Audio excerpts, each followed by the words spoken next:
bize faydası olacak çünkü. Bu basamakların yüksekliklerini 2-3 gibi alabiliriz. 3 alabiliriz, fark etmez. Buradan aşağı offset 3 yapmam lazım. Offset 3 olarak atmam lazım.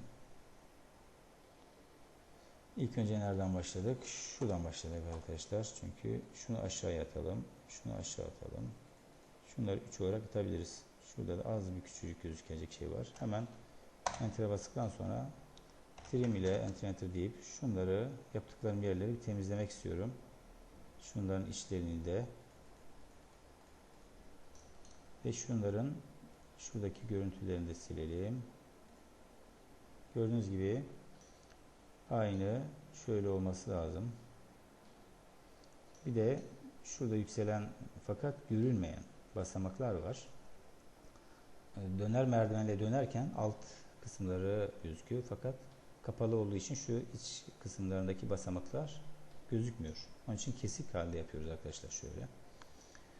Orayı yapmak için de Enter'a basalım. Tekrar offsetle 3 diyelim. Şuradan aşağı doğru, şuradan aşağı doğru. Hepsinin şuradaki kısımların sadece.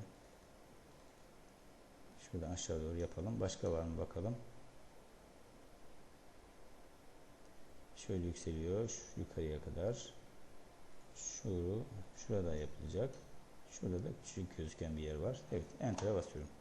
Trim ile Enter yapıp bunları temizleyebilirim. Şöyle seçip çekirdek içini temizledim. Şimdi neresi var? Şuradaki kısımların gitmesi gerekiyor. Bakın. Fakat burada gördüğünüz gibi şunlar şuradaki olaylarda olmayacak. Yani şu çekirdeğin içi olmaması gerekiyor.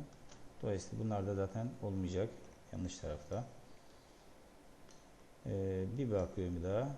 Şuraları tamam. Şu yükselen kısımlarda da yok. TR Enter dedikten sonra şunun pencere yöntemiyle bunları da buluyorum. En üstte de var. Şunu da aşağı doğru atalım. TR Enter diyelim.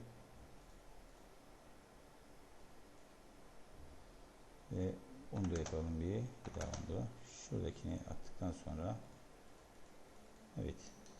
Gördüğünüz gibi bu şekilde şuraları da gelecek şekilde olacak. Çünkü şuralar gözükmüyor. Basamaklar bu şekilde görülecek.